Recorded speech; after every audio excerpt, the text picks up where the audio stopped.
Salam əziz şagirdlər. 5-ci siniflərdə tənlik mövzusu var. Deməli, dəyişənli ifadələrdən sonra gələn mövzudur. Və nisbətən mürəkkəb tənliklərdir. Onlardan bir-iki nümunə izah eləyəcəm. Amma belə deyim də, bütün səhifəni gələn videoda çalışacağım ki, orada bütün misalların tənliklərini həll edeyim. Yəni, bütün bəndləri olmasa da hər misaldan heç olmasa 2 bənd, 1 bənd eləyəcəm. Amma hal-hazırda bu izah xarakterli videodur. Yəni, bu cür tənlikləri necə həll eləyəcəksiniz?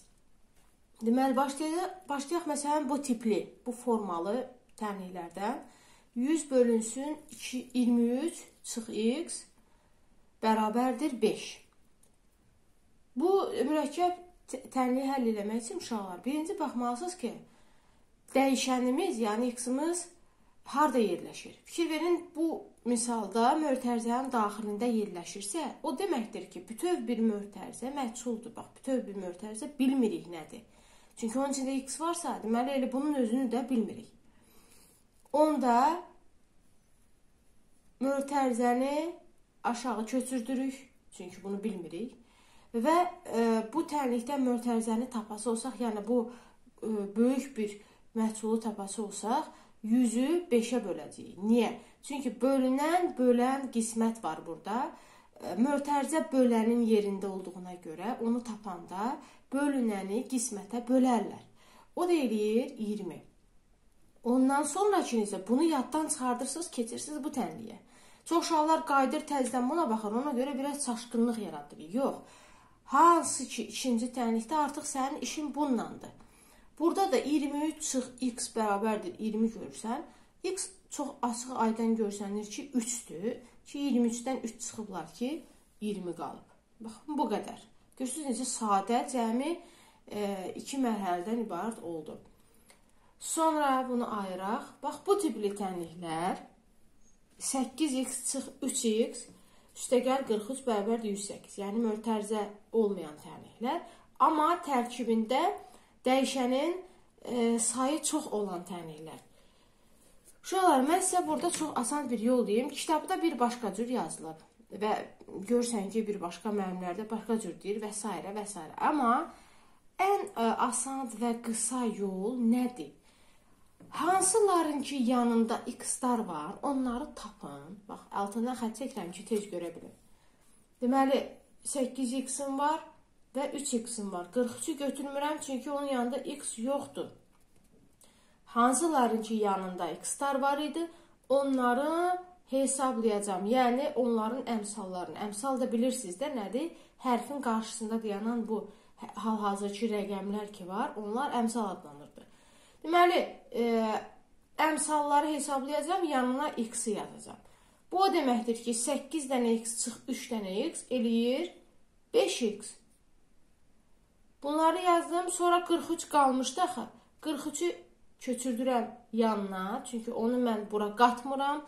Niyə? Çünki bunun yanında x yoxdur. Bu eləcə bunun yanına köçür. Bərabərdir, 108-i də köçürdürəm. Deməli, mən burada nə iş gördüm? Hələ ki, sadəcə bunu sadələşdirdim, bir dəyişənə çevirdim. Ondan sonra baxıram, məhsul haradadır? 5x-da. 5 ilə bərabər x-i köçürdürəm aşağı. Çox şagird götürür, sadəcə x bərabərdir yazır. Yox, bəs 5 hara getdi? X-i yazırsansa, onun yanındakı əmsalla 1 yazmalısan. Deməli, məhsul toplananın yerindədir də bu, çünki tənliyimiz toplama ilə ibarətdir. Məhsul toplananı tapanda 108-dən 43-ünü çıxıram. Təzədən 5x-i yazıram ki, bunun cavabını yazacağım bura. O da eləyir 65. Və indi mən x bərabərdir yazıram. Və dəfələrlə qeyd eləmişik ki, burada 5x, 5 vuraq x deməkdir. Demək ki, biz burada məhsul vuruğu tapacağıq. Onu da 65-i 5-ə böləcəklər. Qalır 13.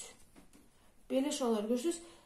Bu tənliyin həllini özünüz də bir daha araşdırın və videonu durduraraq özünüz də həll eləməyə çalışın ki, nə dərəcədə yadınızda qalsın. Bir nümunə də yazaq. Və nəhayət belə bir nümunə seçdim ki, lap, belə deyim də, biraz lap uzun olsun mürəkkəblik cəhətindən. Burada da nə edəcəksiniz? Yenə birinci dəyişənə baxırsınız. Mötərizənin içindədir. Mötərizə hər hansı bir ədədə vurulub və hər hansı bir ədəd çıxılıb, sonra cavab alınıb. Bunun üçün uşaqlar əvvəlcə mötərizə və onun yanında vurulan və yaxud da bölünən varsa, onunla bir yerdə aşağı köçürdürük. Deməli, biz hələ ki, bax, bu biri hesablayacağıq. Bunlar, bax, bu hissə qalacaq. Bunlar məhsuldur. Onda hansı hissə ki qalır, onu aşağı köçürdürəm olduğu kimi. Bura kimi köçürdüm. Sonra bərabər qoydum. Elə bir mən bu tənlikdən hələ ki bu hissəni tapdım, aşağı köçürdüm. Buranı tapıramsa, onda bu azalan, çıxılan fərqdir. Axı, çünki çıxmadı, fikir verin bu hissəsi. Onda mən 6-nın üstünə 1 gələcəm, eləyəcək 7. İkinci mərhələ buna baxıram. Bu zaman nəyə köçürdürük?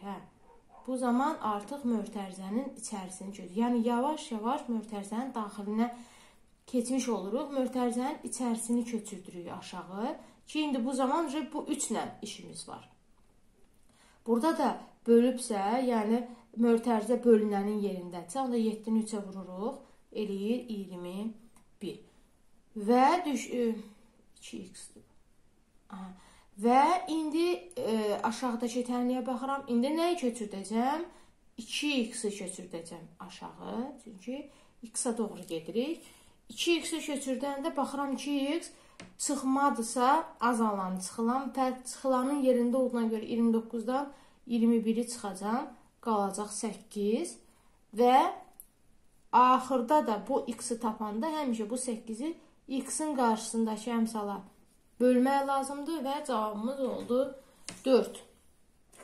Belə uşaqlar, bax bu cür mürəkkəb tənliklərin həllərini həmən səhifədə işləyərsiniz və sabaha, yəni gələn videoya da bu tənliklərin həllini yollayacağım.